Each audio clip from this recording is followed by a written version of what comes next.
what you are looking at is for the 508W2, the facilitator model. That's a 2016 model. So recall there was a time I published a video recently on this car. It had we changed the coolant, the drain water and port coolant. So but while we are testing the engine for the oil, the coolant temperature to warm up to be sure there's no leakage anywhere. We now noticed there was a sound the engine was making.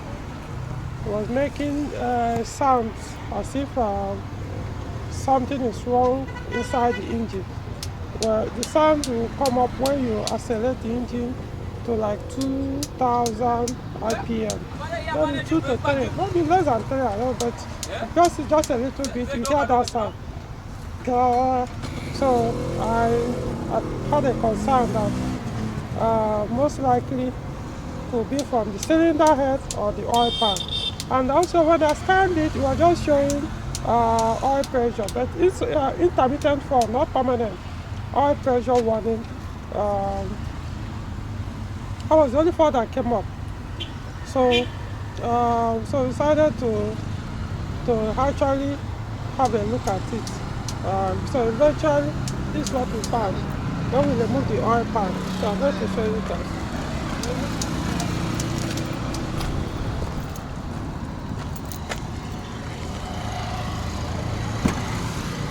So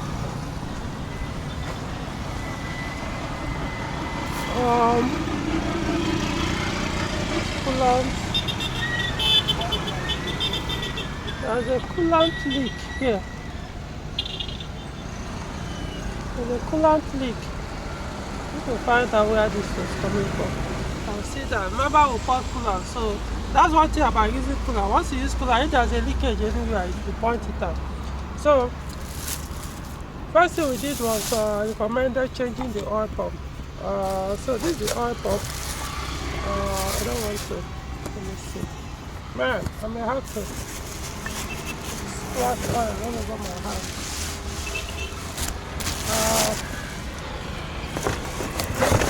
Okay. So this is the the oil pump we removed, and the one that was on the car. So this is it. This is the oil pressure, oil variable electro valve attached on the pump. So let me see. I want to remove it.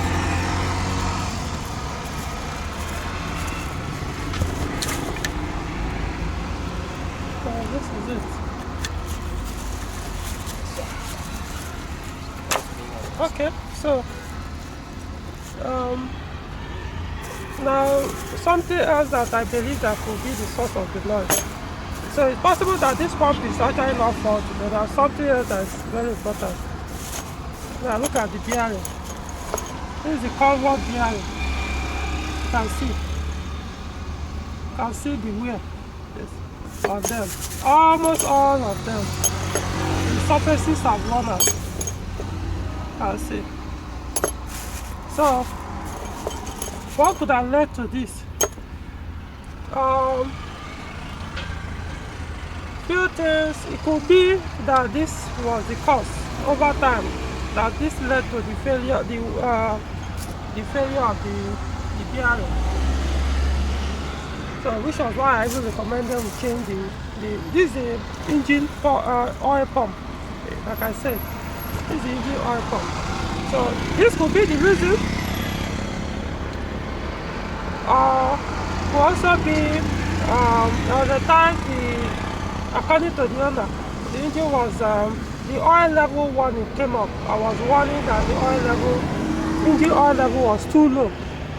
So we wouldn't know that probably by the time the person the owner saw it, or by the time he had to go and buy engine oil to change and put new one, maybe it caused this harm already.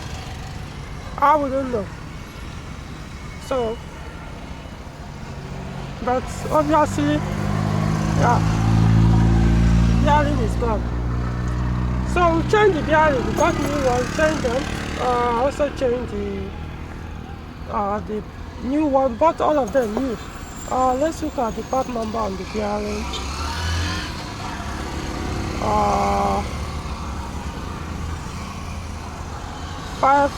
This is a standard, as you can see here. Standard 586-03503. There's another number there, I can't really see very well. It says DO416CE. Anyway, so we'll hope for the best. So I have to put this back and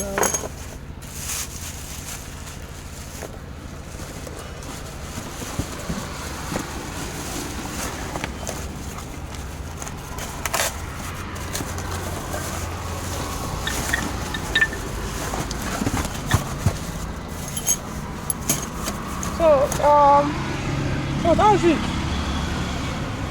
So like I was saying, I'm doing video. Okay. I'm doing something. So like I was saying, if truly the cause of this bearing issue or what was because of the low oil level on the inside the engine, that means the oil pump might still be good. However, if it's because the issue was not because of the oil level warning that came up, that probably was because of weakness of the oil pump, that means this oil pump is not good. So as it is now, we don't know how good this oil pump is, but the owner is taking it back because, like I said, we need to observe. And this, we need to find out where this coolant is leaking from. This should be at the back of the engine, if I'm not mistaken.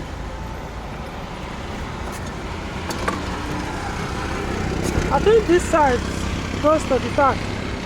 So this can see, this should be in the front. From now, I can't remember, but I think that side it is. This should be in the front, this front side, and this should be at the rear. So there's a leakage at the rear. So anyway.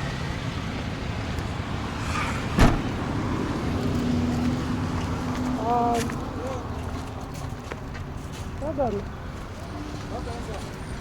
Hold on. So, hold on. I can start the car, right? Okay. The mechanic I work with is not around. I wanted to confirm for him whether to start the vehicle, but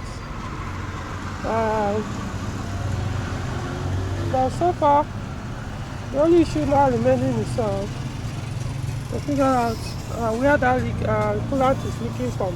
And if, from what I found on that cover under the engine, it means it's leaking from this side. It's leaking from this side.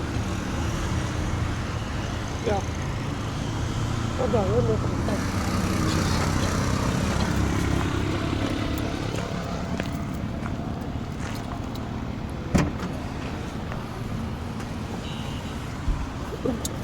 Just wanted to be sure.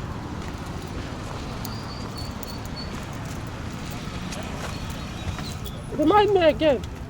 How would the mount them? Is it like this or like this? Like this. Like this, huh? Okay.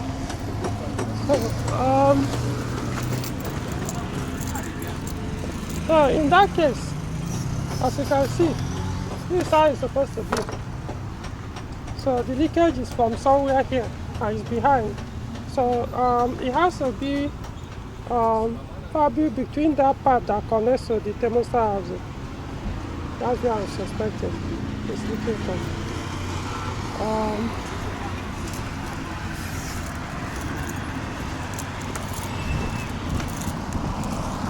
So here's the part I'm referring to. Since we've changed this part before, this is where I'm really suspecting the leakage from. This side goes to the water pump, the mechanical water pump, while this one goes to the thermostat housing.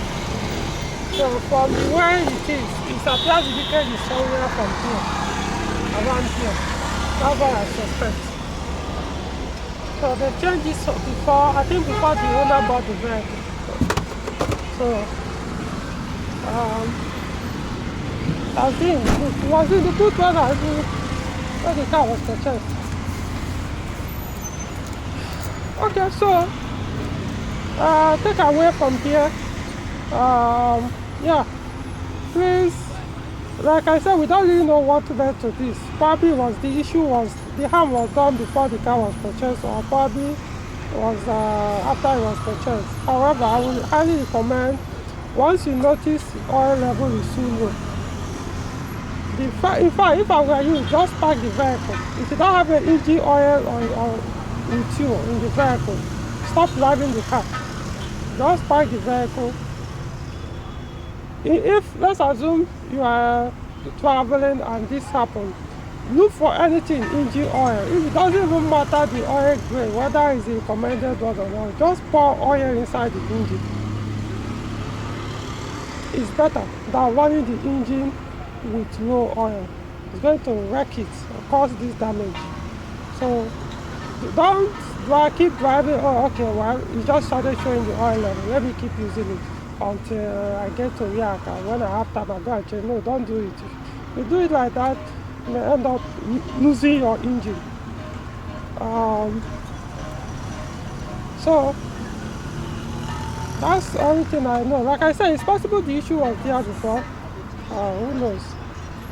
Before it wasn't the oil pump that caused it, or oil level, low oil level. Maybe it was even low oil level in the engine that caused it. Probably before it happened the second time with the current owner. Who knows? That's different. Not second time. First time it happened with the current owner. You know. One thing also you should understand: this engine, as far as THP engine is concerned, they are oil consumers. They consume oil. No matter how good these engines are, they consume oil more than every other, all these naturally aspirated engines. I'm not saying all of them. There are some naturally aspirated engines that are also oil consumers, so it doesn't necessarily mean it's only turbocharged engines. So, but by standard, turbocharged engines consume oil more than naturally aspirated. Even if your engine is still new, they do that. My point is, before it gets to change, it's expected to drink oil more than the natural aspirated that is still sound. So you're expected to top up before it gets to the mileage to change the oil, or the most to change the oil. So it's not new, unless you don't want to drive a THP engine. Once in a while, you need to check your dipstick, which is here. Pull it out and check it physically to be sure the oil level is good enough. To be honest, sometimes I don't rely on that electronic gauge where you switch on ignition and tell you oil okay, because electronic gauge might tell you it's okay, but probably it's almost at the minimum. It's about to enter the minimum, and if it tell you it's okay. So if there's a leakage or oil burn, 10 kilometers later, it might go below minimum. So I would prefer the physical one. The only time I rely on the electronic one, let's assume I drive the car for today, tomorrow, check it and okay. Yeah, maybe the next 2 days I will work with the electronic one. But after a long time, I will still have to come back and physically check the manual oil dipstick to avoid, losing your engine. Because anything can happen as you are driving. One of the oil seals can fail. Engine oil seals can fail, and oil will start leaking out rapidly, and it will cause this damage, or kind of damage. Okay, so the only thing now left is no, I would have wanted to start the engine, but anyway, I can do that later. Let me confirm and then get back to you guys. Okay, so I needed to stop the video to call the mechanic I work with, because I wasn't here when he coupled everything back. So I only came and met that the oil pan has been mounted. So I want to be sure that it's safe to start the engine, so I won't maybe there's something else that yet to be mounted, and I'll now start it and cause a problem. So let's see. Okay.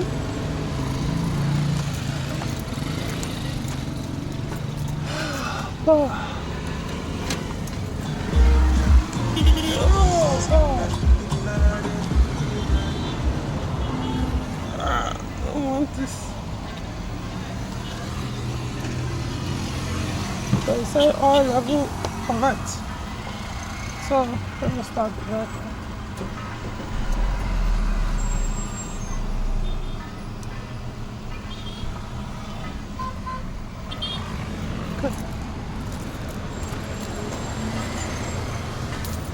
Okay, the AC is off.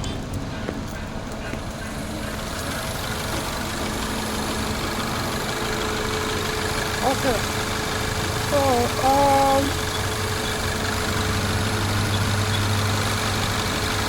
engine sound is okay now, but of course you won't really know how to accelerate the car. But as it is, you can't really accelerate it now because remember, these are new bearings. So for the next for at least minimum 500 kilometers, this car should not be accelerated beyond 3,000 RPM. That's the safest way of driving this car. Minimum 500 kilometers. Personally, if I were the owner, I would drive it for like 70 or 1,000 kilometers before I start going beyond 3,000. You know, you can see the car mileage is 70,000 kilometers. So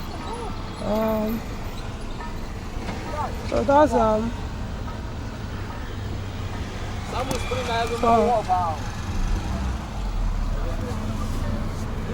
okay.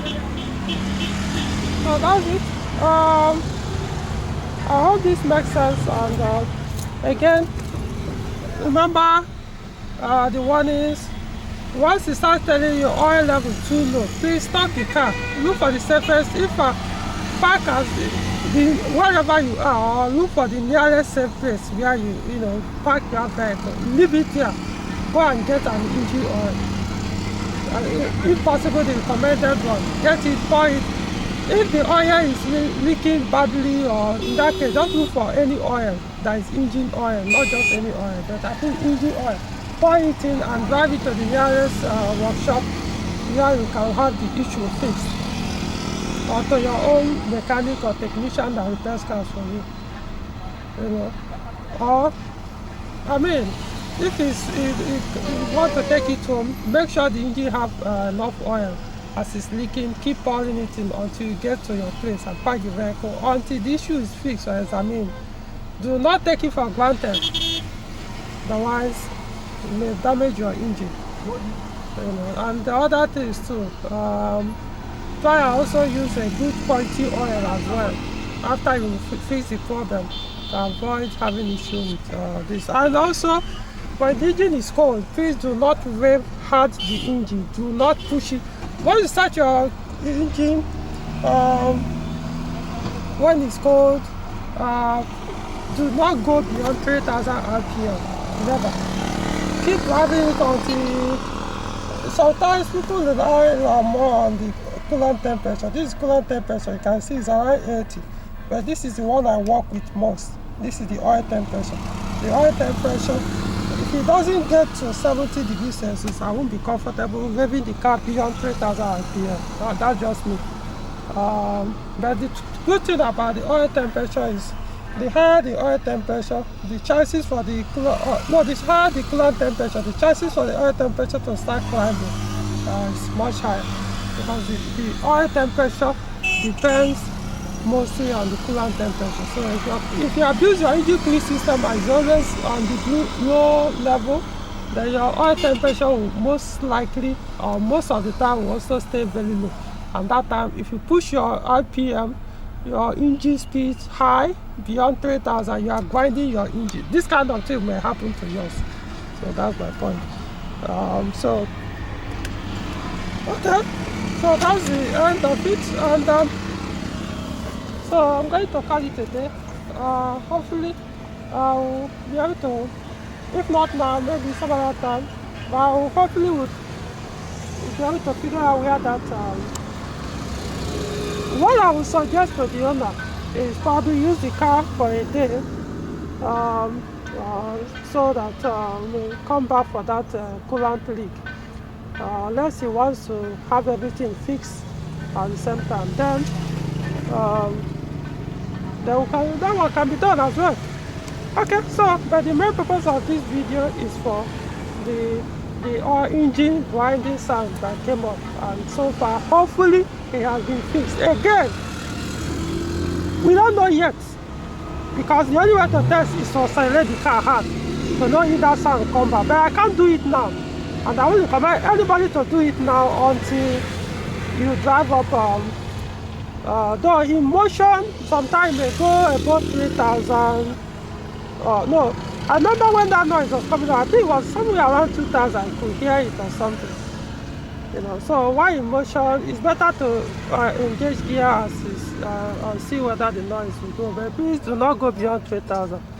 Any vehicle you rebuild the engine, once you rebuild the engine, change your rings, you change the bearing, whatever, keep the RPM as low as possible as you drive, for at least minimum 500 kilometers or a little bit more. Otherwise, you might go back and start doing the same thing you did before, or rebuild your engine again. All right.